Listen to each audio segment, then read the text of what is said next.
Siento un gran peso en mi corazón porque tenemos que enfrentar el capítulo 2 de Filipenses a partir del verso 1.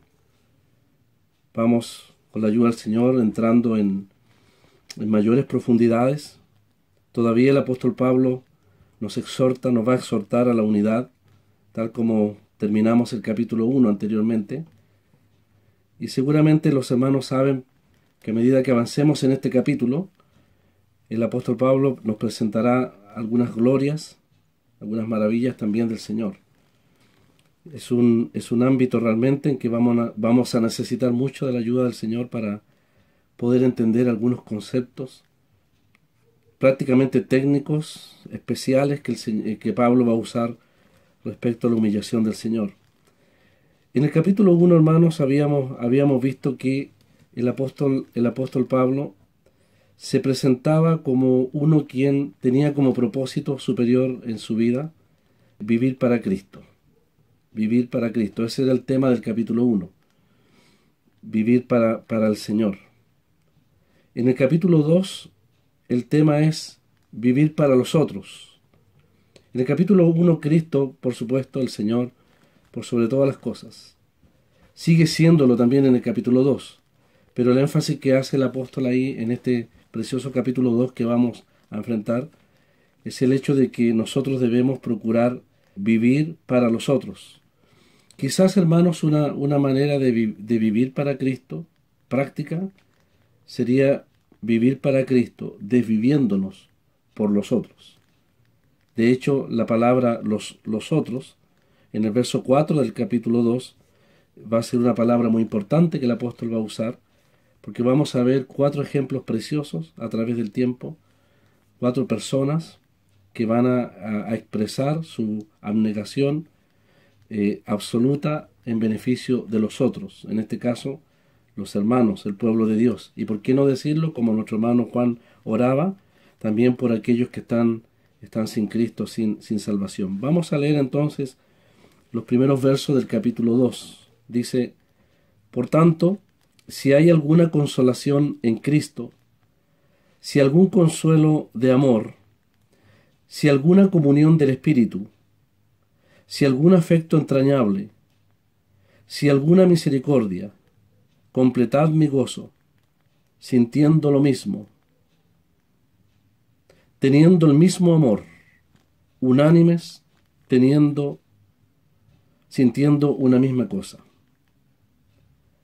El verso 3 dice: nada hagáis por contienda o por vanagloria, antes bien con humildad, estimando cada uno a los demás como superiores a él mismo, no mirando cada uno por lo suyo propio, sino cada cual también por lo de los otros. Ahí está entonces esa palabra que va a enfatizar el apóstol Pablo en este importante capítulo 2. Sabemos, hermanos, que los problemas internos en cierne, es decir, recién comenzando en la iglesia en Filipos, habían preocupado grandemente al apóstol Pablo, precisamente porque no solamente había el peligro de falsos maestros que pretendían privar a los creyentes de esa libertad que tenían en la gracia de Dios, también había una dificultad creciente entre dos hermanas. Ustedes saben que el capítulo 4, allí el apóstol va a exhortar abiertamente, después de haber tratado este tema de una manera muy espiritual, con mucho tacto, va claramente a hablar de la necesidad de intervenir, espiritualmente hablando, a favor de estas dos hermanas llamadas Evodia y Síntique. Había entonces el peligro de estos desacuerdos crecientes que podrían quizás destruir o dañar los preciosos frutos espirituales que ya los filipenses estaban manifestando. Uno de los frutos hermosos de esta epístola, como lo saben los hermanos, es el hecho del gozo. Y a veces el gozo claramente es apagado completamente cuando surgen desavenencias entre los hermanos. Pero el apóstol Pablo nos ha enseñado, hermanos, que en el capítulo 1, que a pesar de las circunstancias difíciles, abrumadoras que podría estar pasando el apóstol Pablo, él podía experimentar un gozo, como siempre decimos, indecible, inexplicable, el gozo de saber que en esas circunstancias que él está viviendo, el Señor está detrás de ellas. ¿Y qué mayor gozo podrá tener el apóstol Pablo que, como vimos, el hecho de poder quizás finalmente magnificar, en el último examen, magnificar a Cristo, como él ha dicho, a través de la vida o a través de la muerte? Si el Señor le concede al apóstol Pablo más tiempo, va a ser un gozo para él poder seguir dedicando su vida en lo que es importante. Como él ha dicho, quedar en la carne me es necesario por causa de vosotros. Qué experiencia la del apóstol. Tanto la vida o la muerte son sublimes porque ambas experiencias para él son la instancia de un servicio y también de una relación más íntima con el Señor. Entonces, en el capítulo 1 vemos al ganador de almas, al apóstol Pablo, sufriendo bajo las circunstancias difíciles, de las cuales él con mucha alegría puede decir han redundado para el progreso, para el avance pionero del Evangelio. Las circunstancias, las personas, inclusive los hermanos que predicaban con falsos motivos el Evangelio, procurando dañar al apóstol Pablo, Pablo no se dejó dominar por las malas intenciones de otros, ni por las circunstancias, de tal manera de dejar llenar su corazón de amargura, de dolor o de tristeza. Al contrario, él gozosamente vence por amor a Cristo las circunstancias. Pero en el capítulo 2 el gozo cristiano puede ser aminalado, apagado, inhibido por las personas. En el capítulo 1 son las circunstancias, pero en el capítulo 2 son las personas. Y no son las personas de afuera, porque en el capítulo 1 Pablo termina exhortándonos a combatir unánimes, no intimidándonos por los de afuera, es decir, los que se oponen al Evangelio. Podemos vencer en el poder del Señor y unánimes, como nos ha exhortado, podemos gozosamente tener victorias en el ámbito del Evangelio. Pero en el capítulo 2 la situación cambia, es hacia adentro, y el gozo puede estar en peligro en la medida que nosotros reaccionemos frente a las personas. Y en este caso las personas son nuestros hermanos, son los otros, son aquellos que también son rescatados por la sangre de Cristo, aquellos que deben ser también el objetivo de nuestro servicio y de nuestra abnegación.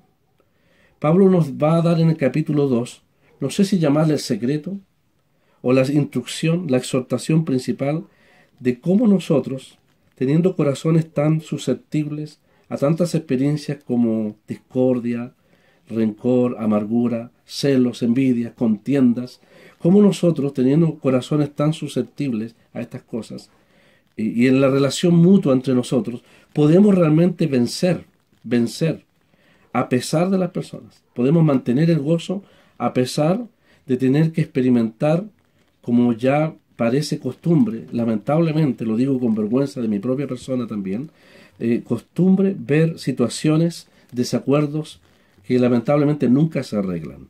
Pero el apóstol Pablo en el capítulo 2 nos va a exhortar la manera prudente, sabia, va a exhortar a la iglesia y a nosotros también para poder tomar estos asuntos sabiamente, con mucha prudencia, a fin de poder lograr un resultado que el Señor quiere. Claramente en el capítulo 2, de manera implícita, va a darnos el gran ejemplo del Señor, el gran ejemplo de Pablo, el gran ejemplo de Timoteo y del mismo Epafrodito, como ejemplos de hombres, siervos de Dios, que se abnegaron, que renunciaron a sus propios derechos y propósitos para bendición de la obra del Señor. Así que, hermanos, tenemos frente a nosotros un gran capítulo que comienza allí en el verso 1. Sugiero, hermanos, que en el verso 1 podríamos encontrar lo que llamaríamos, o vamos a llamar, los ingredientes o los ingredientes o efectos de una sana comunión, de un buen clima espiritual, de un buen clima de relación, de amor y de comunión entre los hermanos. Pero quisiera sugerir algo que a lo mejor va contra el orden que el Señor puso en en este capítulo, a modo simplemente, si ustedes me lo permiten, pedagógico, a modo de enseñanza. Pero es una manera en que me he atrevido a afrontar este tema. Antes de hablar de los efectos o de las bendiciones que ya se veían evidentes en el verso 1, que son 5, dice el apóstol: consolación en Cristo, consuelo de amor, comunión del Espíritu, afecto entrañable y misericordia. Estos 5 ingredientes, efectos, evidencias, bendiciones, se hacen palpables, se hacen evidentes, en la medida, hermanos, que nosotros podamos tener lo que el apóstol Pablo va a llamar el sentir de Cristo. Todos conocemos, creo que ningún hermano no conoce, a menos que sea recién convertido, el Filipenses capítulo 2, verso 5, cuando el apóstol nos va a exhortar y nos dice: haya pues en vosotros este sentir. Yo sugiero, hermanos, que sería interesante poder estudiar, profundizar, tratar de profundizar en realidad, y sacar la lección necesaria para nosotros en el ejemplo que el apóstol pone allí del sentir, de la abnegación, de la humillación del Señor. Sugiero el siguiente bosquejo. En el verso 5, cuando dice haya pues en vosotros, hasta el verso 8, lo cual habla de la humillación del Señor, el que se despoja y se humilla, pensando en los otros. Ahí tenemos lo que llamaremos el sentir supremo de Cristo, o la mentalidad, este sentir, esta mentalidad del Señor. Va a ser muy importante. Este pasaje es la exhortación central del apóstol en el capítulo 2. En base a él, el apóstol va a apelar a todos los creyentes a actuar, a tener el mismo sentir, la misma mentalidad del Señor. Ese sentir vamos a ser exhortados a llevarlo a la práctica en forma real en el verso 3 y el verso 4. Por eso sugiero que en el verso 3 y 4 tenemos la imitación o la obediencia o la realización de ese sentir. Cuando Pablo lo expresa de la siguiente manera: nada hagáis por contienda o por vanagloria. Y dice: antes bien con humildad. Sabemos que el gran tema de la humillación del Señor es su humildad, llevada a un ámbito supremo, profundo, sin igual. Verso 5 al verso 8, ahí está el sentir de Cristo. Y Pablo entonces nos dice para nuestra responsabilidad y nuestra obediencia, porque vamos a ver que va a ser un mandamiento del Señor prácticamente, Pablo nos dice: antes bien con humildad, y dice estimando, y va a usar una palabra preciosa que también la conocemos cuando dice que Cristo no estimó el ser igual a Dios. Es decir, los cálculos que hizo el Señor no los hizo para su beneficio, sino que los hizo para beneficio nuestro y de la humanidad entera, de todo aquel que quiera ser salvo. Si hay alguien inconverso, debemos decirle que Cristo descendió del cielo, dejó las glorias celestiales. Él no estimó a sí mismo, para sí mismo, todos los derechos, todos los privilegios, toda la gloria que era suya por derecho propio como Hijo eterno de Dios. Antes dice la palabra, y vamos a llegar quizás la próxima semana a eso, antes dice que Él se despojó a sí mismo y tomó forma de siervo y se humilló. Ya haberse hecho hombre fue, podríamos decirlo, suficiente humillación, como para después el apóstol decir: más encima se humilla hasta la muerte y muerte de cruz. Y si Cristo se humilla hasta la muerte de cruz, es porque llevó nuestros pecados, llevó los pecados de nuestros amigos que están escuchando. Él murió por el pecador, Él se despojó, Él se humilló hasta lo sumo para salvar al más vil pecador. Y llevó no solo nuestros pecados, llevó un pesado madero, que es la cruz, sino que en ese madero, en ese día de la vergonzosa cruz, de la cruel y agónica cruz, Cristo murió, dice la Escritura, por nuestros pecados. Dios cargó sobre él el pecado de todos nosotros. La muerte de Cristo fue muerte de cruz, es decir, fue la muerte vergonzosa, humillante, sufriente, agónica, terrible, de condenación que yo merecía, que el pecador merece. Cristo ocupó el lugar que el pecador merecía, que todo hombre sin Cristo, sin salvación merecía. Por lo tanto, para que Dios en su justicia pudiese tratar con nuestros sucios pecados, era necesario que hubiese una cruz. Porque la cruz habla de una muerte violenta, la cruz habla de una muerte dolorosa, de una muerte terrible, un golpe mortal al criminal, al malhechor, al pecador, al blasfemo, al impío, al inicuo, al pecador, quien quiera que sea. La Biblia dice que todos somos pecadores. Eso merecíamos. Pero en vez de morir nosotros, Cristo murió, dice la Escritura. Y en una muerte. Muchos han muerto en la humanidad, pero la muerte de Cristo fue la muerte de cruz. Muchos crucificados hubieron en el Imperio Romano, pero la muerte del Señor fue la muerte de un hombre santo que llevó nuestros sucios pecados. Fue la muerte más terrible que el cielo pudo contemplar y que Dios proveyó en su infinita gracia y amor para que pecadores como nosotros podamos ser salvos. Por eso, amigos, el Evangelio dice, la palabra del Evangelio dice que Cristo murió por nuestros pecados conforme a las Escrituras. Fue sepultado y resucitó al tercer día conforme a las Escrituras. Este mensaje de la cruz tan importante para nosotros los creyentes, los que nos hemos abrazado por la fe a esa bendita obra, lo toma el apóstol Pablo como el ejemplo supremo de la humillación del Señor por nosotros. Y nos va a exhortar a que nosotros creyentes, en nuestra relación con mis hermanos, con mis hermanas, tengamos la misma mentalidad, la misma actitud, la misma estilo de vida, el mismo propósito de vida, de humillación, de humildad los unos con los otros.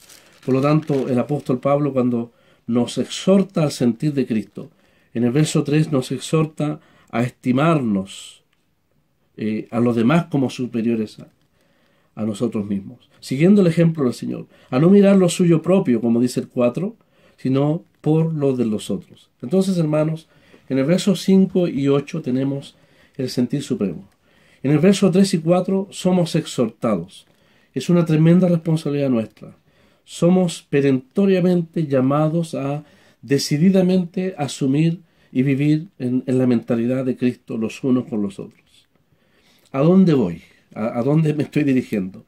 Quiero sencillamente decir lo siguiente, que si efectivamente se cumple la verdad del texto 3, del verso 3 y 4, es decir, que imitamos el sentir del Señor, lo llevamos a la realidad, no hay duda, hermanos, que las condiciones del verso 1, es decir, el consuelo en Cristo, el consuelo de amor, la comunión del Espíritu, el afecto entrañable, la misericordia, serán efectos, frutos, evidencias, gracias, no sé qué palabra usar, pero serán una bendición en medio del pueblo de Dios.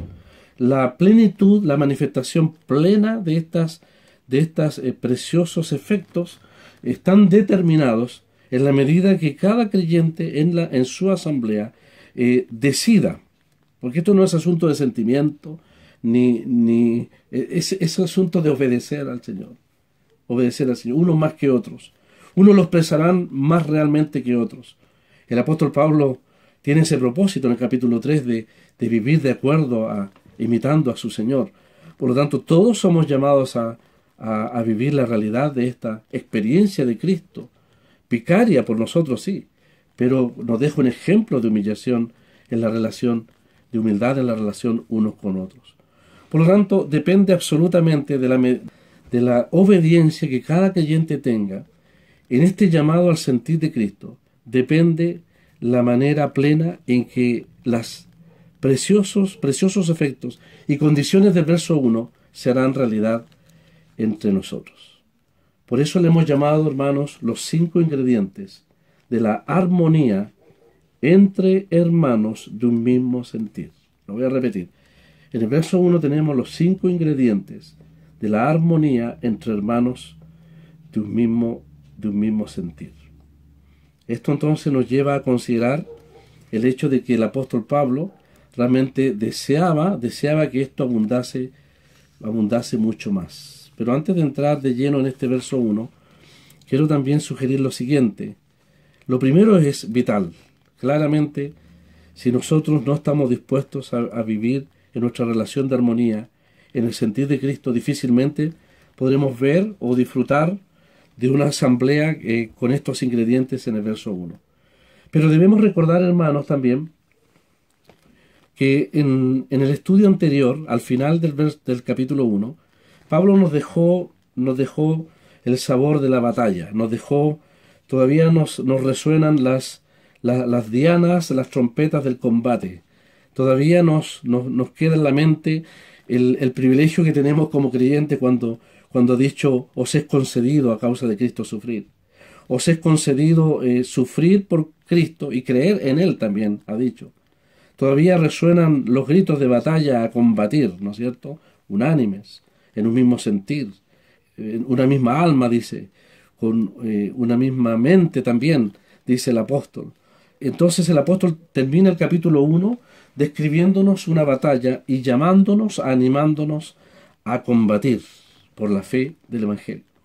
Pero sabemos, hermanos, que en este contexto de la batalla, descrito al final del capítulo 1, cuando hablamos de un campo de batalla, hablamos de un mundo que se opone, hablamos de Satanás que se opone, hablamos también de la carne que se opone, hablamos también de luchas hacia afuera, donde el soldado cristiano puede recibir heridas, puede recibir grandes golpes.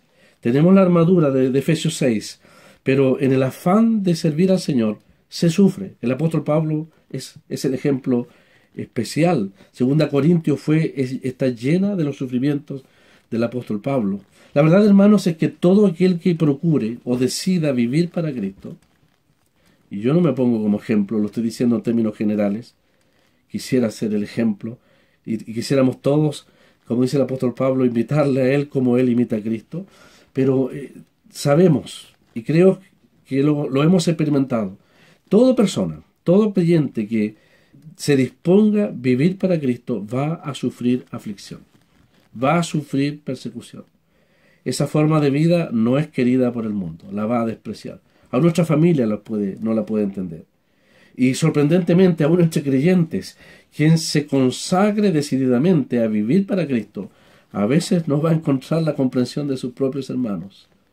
Porque tenemos que reconocer que no todos los creyentes tienen el mismo objetivo, la misma meta. En otras palabras, procurar vivir para Cristo va a traer aflicción. Hay batallas, van a haber heridas. A Pablo quisieron herirlo. No era de fierro, no era de hierro el apóstol Pablo. Sí sentía los dolores, pero no se dejaba dominar por ellos porque tenía un consuelo, a propósito, un consuelo superior, que era la presencia del Señor en su vida. Así que, hermanos, también sugiero que el verso 1 sea visto como el cuartel general de la iglesia, o la asamblea sea vista como un cuartel, ¿por qué no decirlo como una familia, un hogar, un lugar de descanso, un lugar de retiro, un lugar para renovar fuerzas? Porque después de la ardua batalla, nosotros los creyentes no podemos luchar incesantemente sin recibir la fuerza, la instrucción y el aliento necesario para continuas batallas. El pueblo de Israel, por ejemplo, cuando cruza el río Jordán, entra a Gilgal. Y Gilgal, ustedes saben, donde todos los varones se circuncidan, hablándonos de que la batalla cristiana no es en la carne, sino en el poder del Espíritu, no en la influencia de la carne, sino en el poder del Espíritu. Ahí el pueblo de Israel, sabemos por la Escritura que ellos tomaron o hicieron de Gilgal el cuartel general, el lugar donde se reabastecían, donde recibían las instrucciones del Señor. De hecho, Josué recibió la primera instrucción del Señor, nada menos que del ángel de Jehová, en Gilgal, antes de comenzar la gran conquista de Canaán. Pero la conquista de Canaán significó batallas arduas, donde ellos volvían a Gilgal y allí se fortalecían, allí eran consolados, allí eran sanadas las heridas, allí había instrucción, seguramente había palabra de Dios, todo lo necesario para continuar las siguientes batallas, en el cumplimiento del propósito, del mandamiento del Señor para ellos, que era conquistar Canaán. El mandamiento para nosotros es llevar el Evangelio al mundo. Pablo dice: nadie me moleste porque yo tengo en mi carne las heridas, las marcas del Señor Jesucristo. Ahí tenemos a un soldado que no salió incólume frente a las heridas del enemigo y de los enemigos del Evangelio. Pero también el apóstol Pablo necesitaba consuelo. Por eso él pedía y anhelaba oración. Y vimos al principio que no era una oración rutinaria, era una endecha, un ruego a favor de ese hombre de Dios. Así que sugiero 5 cosas también respecto a este versículo 1. En cuanto a la asamblea, en el contexto de la batalla, del combatir unánime por la fe del Evangelio, tenemos que la asamblea entonces debiera ser un lugar de consuelo por la presencia de Cristo. Porque dice el verso 1, hay consolación en Cristo. Luego, en segundo lugar, la asamblea debiera ser un lugar de consuelo entre hermanos, como familia, como hogar. Y ahí habla de que hay consuelo de amor, dice el apóstol. Hay consuelo de amor. En tercer lugar, la asamblea debe ser un lugar de desarrollo espiritual para el soldado. Como cuando Juan Bunyan en su libro nos dice que después que Cristiano pasa la puerta de la salvación, llega a una casa, a una mansión donde el maestro era, el que hacía como maestro es un símbolo del Espíritu Santo. No me acuerdo el nombre de él, pero claramente Juan Bunyan entendía que una vez que nos convertimos necesitamos ser instruidos, edificados, fortalecidos. Allí en esa casa, ustedes conocen la historia del peregrino, allí se le dio la armadura a Cristiano para salir a enfrentar las luchas contra el enemigo y contra el mundo. La iglesia tiene esa misión. Y eso es a través del ministerio, a través de la enseñanza, a través del equipamiento que el Señor concede por los dones que Él provee en cada iglesia local. En tercer lugar, estamos viendo en tercer lugar, ese desarrollo espiritual está resumido en la expresión cuando dice, hay comunión del Espíritu. Dice, si alguna comunión del Espíritu. Aquí está la misión esencial del Espíritu de Dios en medio de la iglesia, fortaleciendo, equipando, guiando los dones, el ministerio, el servicio, también entre los creyentes. Y en cuarto lugar tenemos lo que podríamos llamar que la iglesia, la asamblea, debiera ser un lugar de afecto entrañable y tierno. Un lugar de afecto entrañable y tierno. Y en quinto lugar, la asamblea debiera ser un lugar de misericordia, ayuda y perdón mutuo. Un hermano oró por la necesidad de misericordia entre nosotros. Vamos a ver rápidamente en el tiempo que nos queda estos 5 ingredientes tan importantes en medio de la asamblea. Lo bueno, hermano, lo consolador, es bueno decir que hay. Dios sabe la medida de cuánto, pero hay. Mire lo que dice. Hermanos, puesto que hay consolación en Cristo. Este sí, cuando dice el sí, que lo repite 4 veces, no es un sí condicional, sino que es un sí de afirmación, de realidad. Pablo dice, hermanos, en vista de que hay consolación en Cristo, ya que hay consuelo de amor, ya que evidentemente hay comunión del Espíritu, hay afecto entrañable, hay misericordia, dice el apóstol.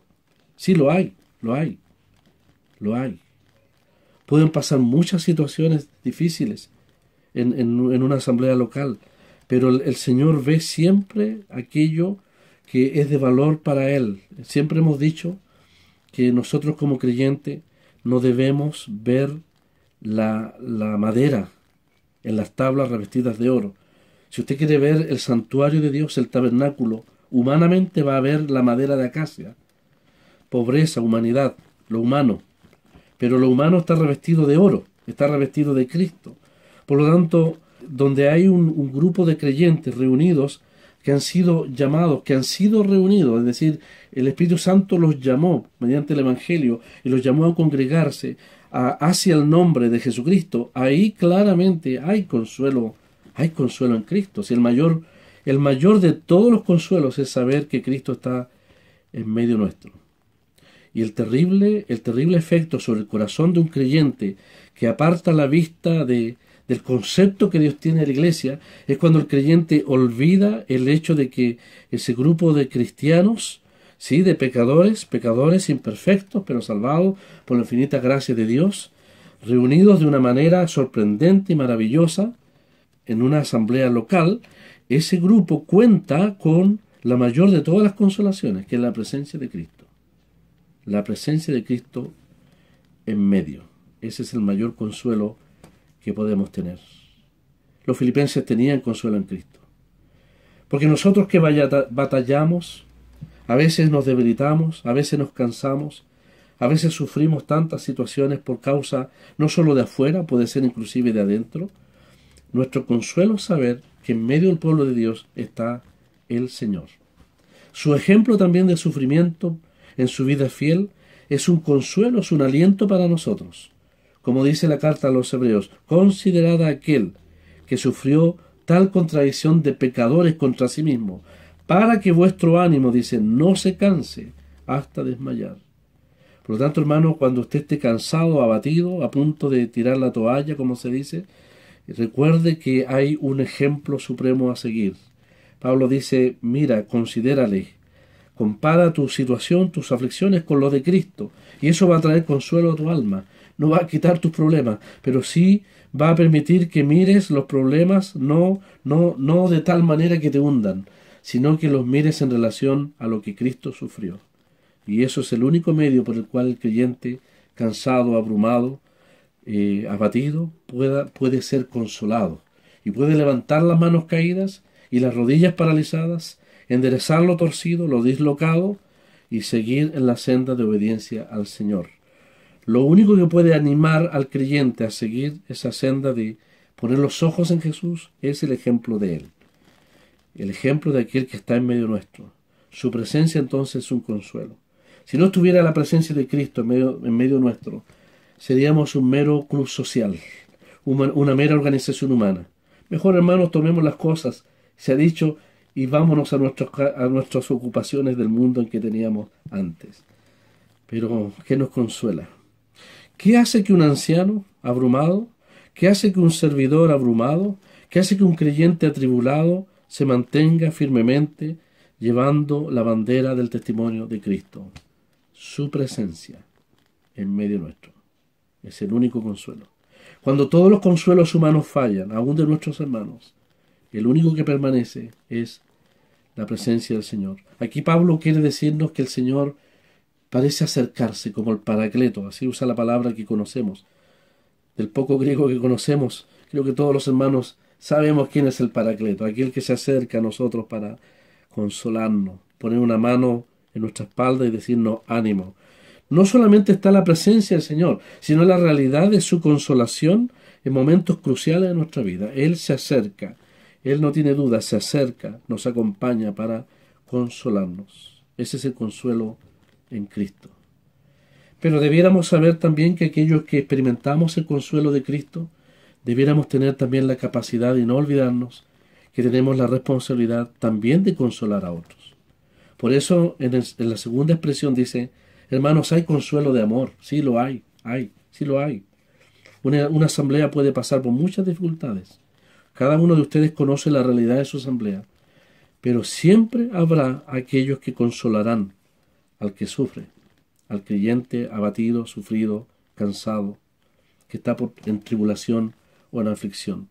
El consuelo de amor nos lleva a pensar en aquellos que se acercan a nosotros íntimamente para animarnos, para hablarnos al corazón, para no solo animarnos a seguir adelante, sino a consolarnos.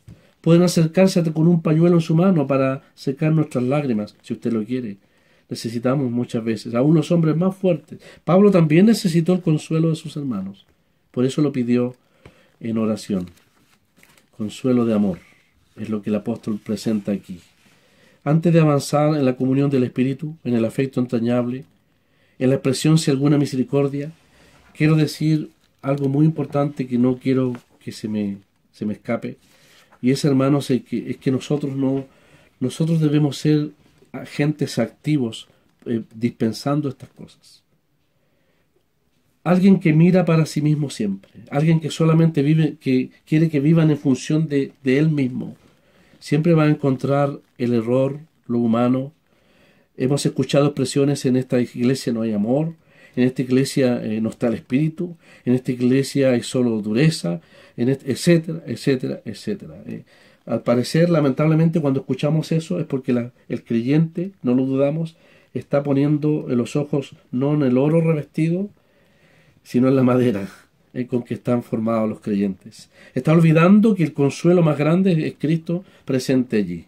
El problema de esos hermanos, y a veces nosotros podemos caer también en esa crítica al pueblo de Dios.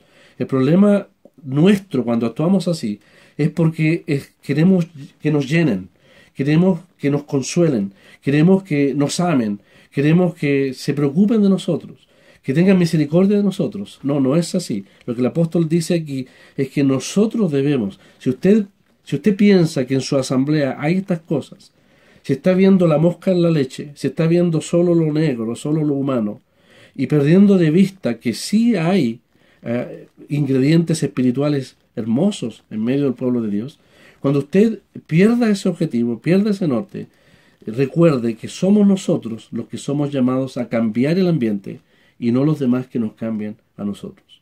Bien ha dicho un hermano, no debemos ser, lo hemos dicho, termómetros, sino termostatos. Termostato. Usted puede cambiar. Si el ambiente está frío, hágalo cálido usted mismo. Cámbielo. Si no hay amor, ame usted. Comience amando usted mismo. Si no hay misericordia, exprese misericordia usted mismo. Si hay falta de ternura, etcétera, falta de preocupación, como se dice por los hermanos, hágalo usted mismo. Actívese usted mismo, hágalo usted mismo. Usted consuele.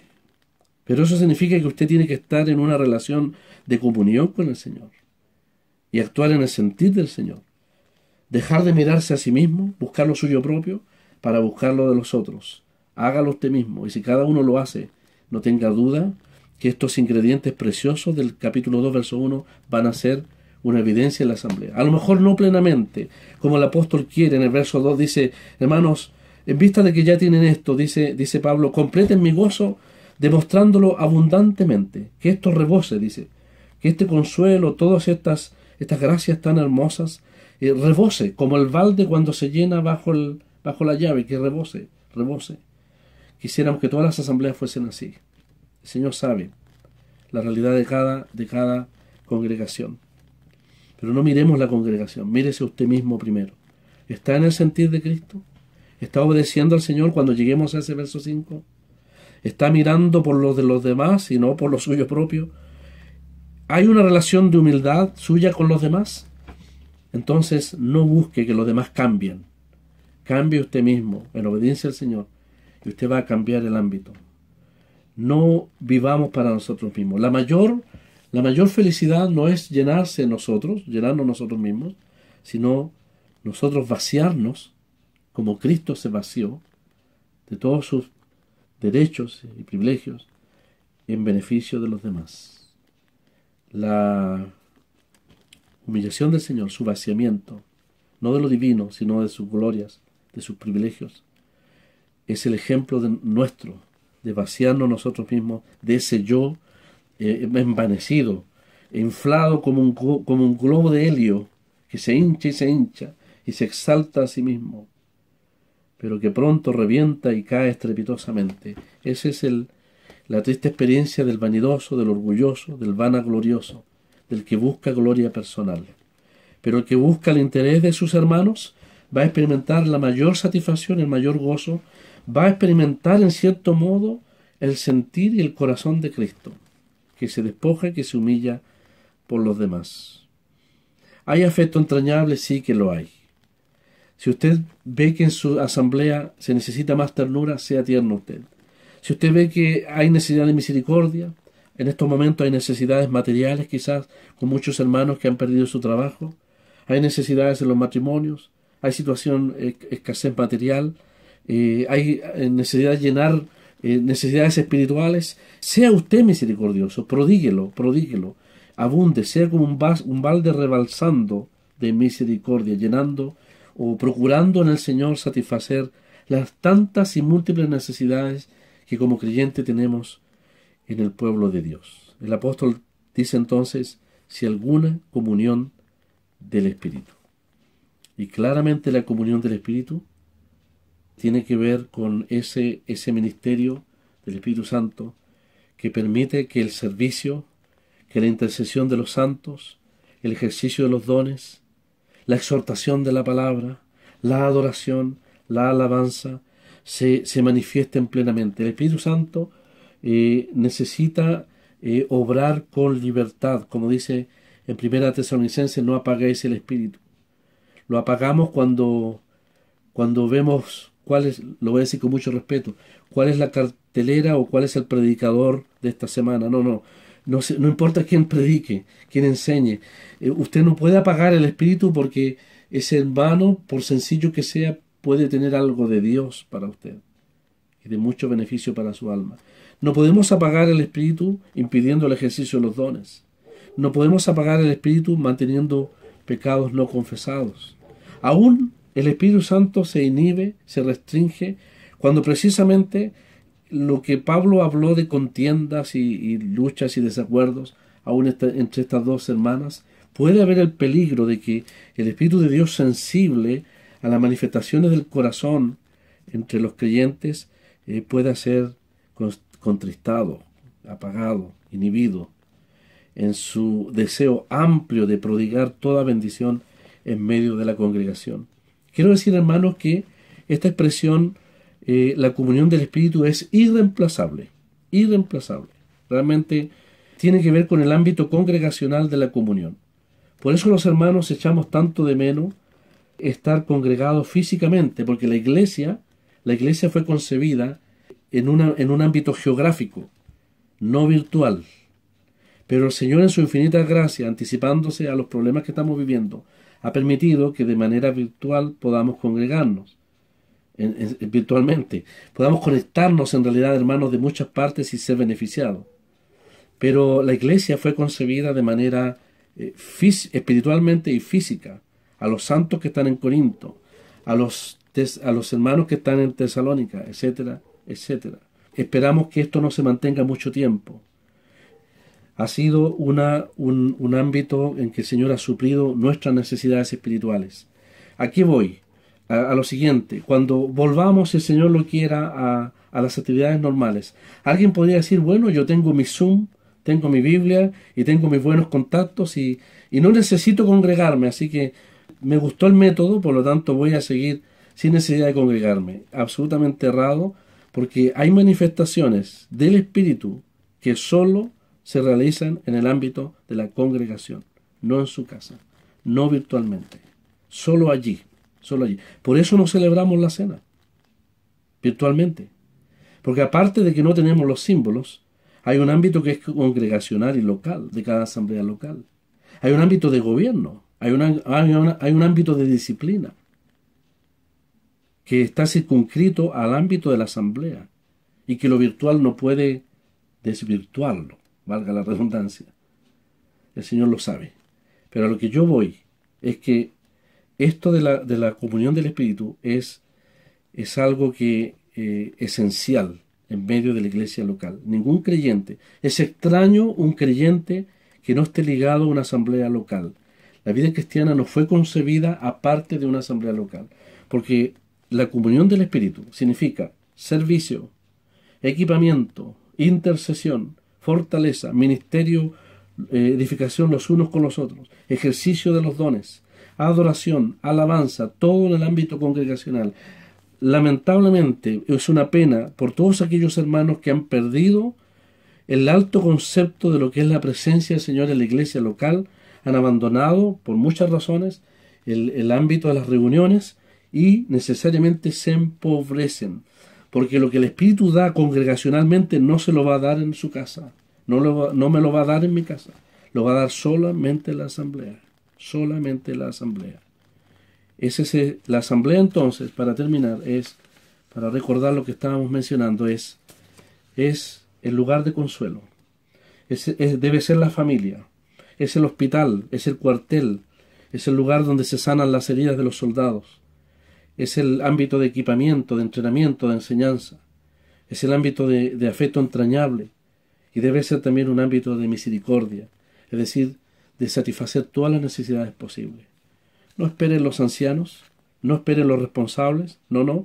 Aquí la exhortación es a todos los hermanos.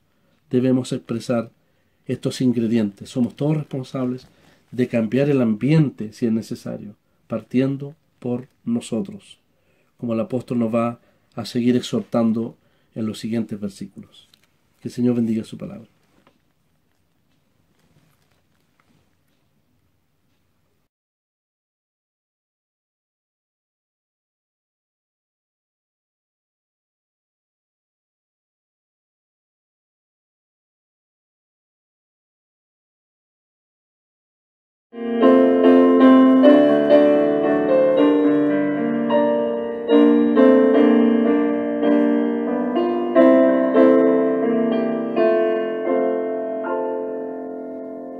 En mis angustias me ayuda Jesús, sobre mi alma derrama su luz. Todos los días consuelo me da, cada momento conmigo Él está. Cada momento me guarda, Señor, cada momento en tu gracia y tu amor. Vida abundante yo tengo en ti, cada momento tú vives en mí. Voy ante el trono de gracia con fe, oye mi voz y mis lágrimas ve. Cristo Jesús en los cielos allí, cada momento se acuerda de mí. Cada momento me guarda, Señor, cada momento en tu gracia y tu amor. Vida abundante yo tengo en ti, cada momento tú vives en mí. Cristo es mi roca, mi libertador, Él es mi escudo, mi gran defensor. En mi conflicto al Señor miraré, cada momento y salvado seré. Cada momento me guarda, Señor, cada momento en tu gracia y tu amor. Vida abundante